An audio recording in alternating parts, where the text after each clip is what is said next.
Stability of geometrical isomers इन साइक्लोअल्कीन, ये था मतलब नॉर्मल ओपन चेन अल्कीन के, ठीक है, ओपन चेन अल्कीन। अब देखते हैं साइक्लोअल्कीन्स में, cycloalkenes with 3 to 7 carbon in ring exist only in cis पर, trans form is unstable due to angle strain. तो cycloalkane with 8 or more carbon in ring exhibit geometrical isomer. तो ये याद रखना, साइक्लोअल्कीन विथ 3 to 7 मेंबर ये हमारा geometrical isomerism show नहीं करते हैं, क्योंकि इनका ये रोटेट नहीं हो पाते, ठीक है, इनका ट्रांसफॉर्म क्या होगा, अनस्टेबल हो जाएगा।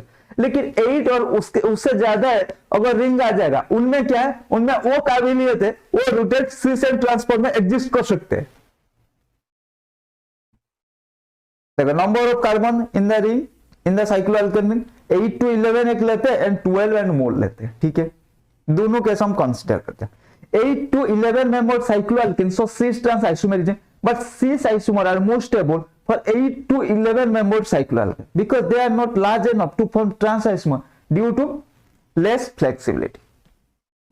क्या सर कुछ समझ में थोड़ा बहुत तो नहीं आ रहा है, उसको अच्छे से समझाओ थोड़ा, ठीक है। पहले बात करते हैं साइक्लोअल्केन में। साइक्लोअल्केन में 3 to 7 मेंबर्ड रिंग जो होता है वो ज्योमेट्रिकल आइसोमेरिज्म शो नहीं करेगा, क्योंकि वो इतना छोटा सा रिंग है, उसमें भी डबल बॉन्ड है, तो वो उतना फ्लेक्सिबल नहीं होता जो कि मतलब रोटेट होकर हमारा सिस एंड ट्रांसफॉर्म में एग्जिस्ट कर सकता है, वो सिर्फ सिस पर में एग्जिस्ट कर सकता है, ठीक है, ठीक है, सिस पर में एग्जिस्ट कर रहा है। ट्रांसफॉर्म अगर रोटेट करने की कोशिश करेंगे तो उसका वो बहुत ज्यादा अनस्टेबल हो जाएगा, तो इसलिए 3 to 7 मेंबर हमारा ज्योमेट्रिकल आइसोमेरिज्म शो नहीं करता है, ठीक है। अब देखते हैं 8 to जो ऑनवर्ड्स है उसको 2 कैटेगरी में मैंने डिवाइड कर दिया, एक है 8 to 11 मेंबर रिंग एंड एक है 12 से ज्यादा। 8 to 11 में cis form is more stable than trans form, क्यों, क्योंकि वो इतना भी फ्लेक्सिबल नहीं होते, ट्रांसफॉर्म में एग्जिस्ट करते हैं लेकिन उतना भी फ्लेक्सिबल नहीं होते जिसका ट्रांसफॉर्म स्टेबल रहेगा, इसलिए उनका ट्रांसफॉर्म लेस स्टेबल होता है सिस फॉर्म से, ठीक है।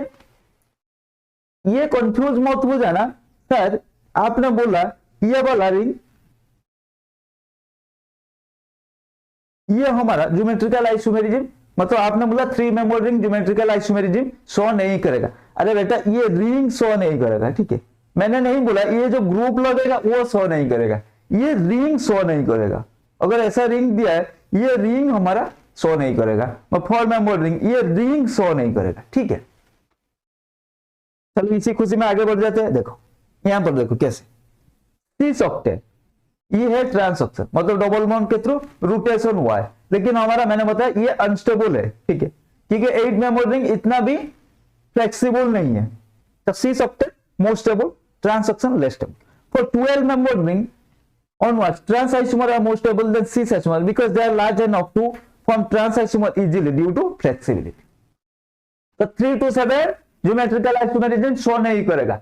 8 to 11 का cis form is more stable than transform, क्योंकि वो इतना लार्ज नहीं होते जो हमारा ट्रांसफॉर्म में एग्जिस्ट कर जाएंगे, लेकिन इतना लार्ज भी नहीं होंगे, इतना फ्लेक्सिबल भी नहीं है जो कि उनका ट्रांसफॉर्म में स्टेबल हो जाए। तो इसीलिए 8 to 11 में cis form is more stable than trans form, but 12 से ऑनवर्ड क्या है वो इतना लार्ज एनफ होता है एंड इतना फ्लेक्सिबल होता है कि उनका ट्रांसफॉर्म भी आसानी से एग्जिस्ट करता है एंड उसका ट्रांसफॉर्म भी स्टेबल होता है सिस फॉर्म से। तो 3 से 7 no geometrical isomer, 8 to 11 cis form is more stable than trans form and 12 से ऑनवर्ड आपका trans form is more stable than cis form. हो गया काम। चलो फिर देखो साइक्लो डूडेकेन लेस स्टेबल ये मोर स्टेबल, ये इतना बड़ा रहेंगे भाई वो उनका मर्जी, ठीक है। बस देखो less than 8 member trans form does not exist, 8 to 11 cis form more stable, 12 and more trans form more stable, ठीक है। ये देख लो हो गया। आगे बढ़ते हैं इसी खुशी में। Which of the following compound can show geometrical isomerism? ये नहीं दिखाएगा, ये दिखाएगा। अब आ गया डाइपोल मूवमेंट। क्या है sir dipole movement? Dipole movement क्या था? Dipole movement mu equals to D into E ऐसा कुछ था। आपने केमिकल बॉन्डिंग में इसका अच्छे से पोस्टमार्टम किया होगा, ठीक है। डाइपोल मोमेंट एक वेक्टर क्वांटिटी, मतलब इसका डायरेक्शन एंड मैग्नीट्यूड दोनों होता है, ठीक है। और डाइपोल मोमेंट लेस इलेक्ट्रोनेगेटिव से इसका डायरेक्शन ऐसा होता है, ठीक है। अब देखते हैं रिजल्टेंट डाइपोल मोमेंट। सीस में देखो इसका क्या होगा, इसका रिजल्टेंट डाइपोल मोमेंट कुछ होगा, लेकिन इसमें इसका देखो इसका रिजल्टेंट डाइपोल मोमेंट 0 हो जाएगा क्योंकि वेक्टर में पड़ा होगा, ठीक है। ये अपोजिट में है तो इनका म्यू कितना होगा, 0 होगा। लेकिन सीस में हमारा डाइपोल मोमेंट 0 नहीं हुआ, ठीक है। तो इसीलिए so dipole moment of cis isomer is more than that of trans isomer, ठीक है। Which is the correct order of dipole moment of the following isomer? देखो यहां पर अगर देखेंगे तो ऐसा होगा, we know that इलेक्ट्रोनेगेटिविटी देखो sp2 कार्बन का इलेक्ट्रोनेगेटिविटी sp2 कार्बन का ज्यादा होता है देन sp3 कार्बन से, ठीक है। तो Cl greater than C and C greater than H, ठीक है। तो अब देखते हैं कैसा होगा डाइपोल मोमेंट। इसका देखो इसका ऐसा आएगा क्योंकि हमें पता है ये है sp2, ये मतलब कहने का मतलब अब कंफ्यूज हो जाएगा ना। डाइपोल मोमेंट का डायरेक्शन हमेशा क्या मोर इलेक्ट्रोनेगेटिव की तरफ से होता है, और हमें पता है sp2 carbon more electronegative than sp3 carbon. ये क्या है, ये sp3 कार्बन है, ये sp2 कार्बन है, तो डायरेक्शन क्या होगा sp3 कार्बन की तरफ से। एंड हमें पता है chlorine is more electronegative than carbon, इसका डायरेक्शन ऐसा होगा। इन केस में क्या होगा, ये दोनों भी, ठीक है। तो फिर क्या होगा, in trans form direction of both dipole moment vector is toward the same side. देखो यहां पे आ गया एक्सेप्शन, दोनों same side. In the cis form some part is cancelling. देखो यहां पे ऐसा था, पूरा तो हमारा क्या 100% अपोजिट नहीं है, लेकिन कुछ पार्ट कैंसिल होगा, ठीक है। लेकिन हमारा ट्रांसफर में क्या है, ट्रांसफर में दोनों का डायरेक्शन सेम है तो उसका वेक्टर सम ज्यादा होगा। सीस पर में कुछ पार्ट कैंसिल हो जाएगा, इसीलिए ट्रांसफॉर्म यहां पर मोर स्टेबल देन, इसीलिए इसका ट्रांसफॉर्म का जो डाइपोल मोमेंट है वो ज्यादा है, ठीक है। नहीं यार ये गलत होगा ना, ये ऐसा होगा ना, ठीक है। ये मैंने क्यों बताया पहले, आप भी यही सोचेंगे क्योंकि cis is more stable than trans. तो पहले आप क्या गलत कर सकते हैं उनको मैंने मार्क करके चला गया, ठीक है। तो सीस इज ग्रेटर देन ट्रांस हमने पढ़ के आए हैं, ठीक है। आप भी यही सोचा है पहली नजर में, तो इसीलिए मैंने पहले गलत मार्क किया, ठीक है। बाद में समझाया एंड सही मार्क किया। क्या सर आप भी गलत बोल रहे हैं, अरे नहीं बेटा, ठीक है। अब देखते हैं boiling point. Generally molecules with higher dipole moments and higher intermolecular forces of attraction, ठीक है। तो boiling point directly proportional to dipole moment.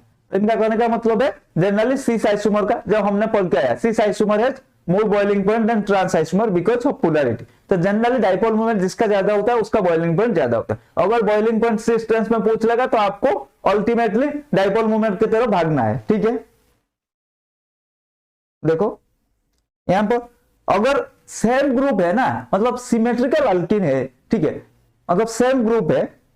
देखो यहाँ पे ऐसे क्लोरीन क्लोरीन, ठीक है, क्लोरीन क्लोरीन, तो यहाँ पे आंख बंद करके ट्रांस का 0 है, यहाँ पे इसका नॉन 0 है, तो इसका डाइपोल मोमेंट है तो सिस पर इज मोर बॉइलिंग पॉइंट ज्यादा। Which is higher boiling point in this case instead of double bond. देखो यहाँ पे डबल बॉन्ड नहीं है, हमें क्या चाहिए, ज्योमेट्रिकल आइसोमेरिज्म के लिए हमें रेस्ट्रिक्टेड रोटेशन की जरूरत है। तो डबल बॉन्ड की जगह हम मैंने रिंग रख दिया, ठीक है। तो रिंग भी एक रेस्ट्रिक्टेड रोटेशन है, उसको भी हम रोटेट नहीं कर पाएंगे इजीली, तो रेस्ट्रिक्टेड रोटेशन आएगा। तो इसको फॉरगेट अबाउट द रिंग, इसको डबल बॉन्ड की तरह कंसीडर करो। तो फिर क्या होगा, इसका डाइपोल मोमेंट 0 हो जाएगा, तो ये बॉइलिंग पॉइंट सिस का ज्यादा हो गया, ठीक है। देख लो higher boiling point, higher dipole moment, higher boiling point, cis isomer. Then melting point, melting point directly proportional to packing, मतलब symmetrical molecules have better packing efficiency in the crystal lattice when compared to molecule with similar lower symmetry। तो better packing क्या है, higher melting point. तो symmetrical packing मैंने जैसे बताया हमारा trans का मेल्टिंग पॉइंट ज्यादा होता है क्योंकि उसका सिमेट्रिकल पैकिंग होता है। देखो ऐसा होता है, ये है सीस का पैकिंग, देखो ये अनसिमेट्रिकल पैकिंग है ना, इसका देखो ये सिमेट्रिकल पैकिंग है, ठीक है, सीस एंड ट्रांस आइसोमर, इसीलिए ट्रांस का मेल्टिंग पॉइंट ज्यादा होता है सीस से। मैंने पहले ही जब डिस्टिंक्शन कर रहे थे मैंने बताया था, हम आगे जाके डिस्कशन करेंगे। बॉइलिंग पॉइंट मैंने बता दिया, डाइपोल मोमेंट बता दिया, अब मेल्टिंग पॉइंट भी बता दिया कैसे symmetrical and non symmetrical packing होता है, ठीक है। याद रहेगा सिमेट्रिकल मीन ऐसे ऐसे कर दिया, ठीक है। अनसिमेट्रिकल में इसको फॉर एग्जांपल अब आपका शूज ले सकते हैं, शूज को जब ऐसे रखोगे ठीक है उनका पैकिंग अच्छे से नहीं आएगा, लेकिन अगर ऐसे रख दोगे तो पैकिंग अच्छे से आएगा, ठीक है। तो वही बात यहाँ पर भी ऐसे ही है।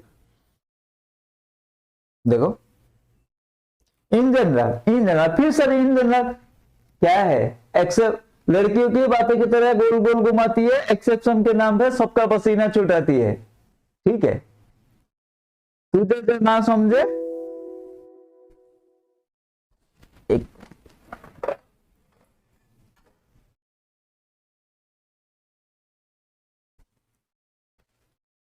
क्या है, लड़की की बातें की तरह गोल गोल घुमाती है, एक्सेप्शन के नाम पर सबका पसीना छुटाती है, ठीक है। क्या है केमिस्ट्री, तुझे जो अच्छे से ना समझे उसके लिए तो आसान नहीं है, लेकिन आसानी से समझ में आ जाए इतना भी तो सरल नहीं है, ठीक है। चलो ये था हमारा केमिस्ट्री भाई साहब के बारे में 2 लाइन, ठीक है। तो हो गया ये, चलो फिर आगे बढ़ते। For example maleic acid and fumaric acid कौन सा ज्यादा होगा, ट्रांसफॉर्म का ज्यादा मेल्टिंग पॉइंट होगा, which one has a higher melting point, transform has higher melting point.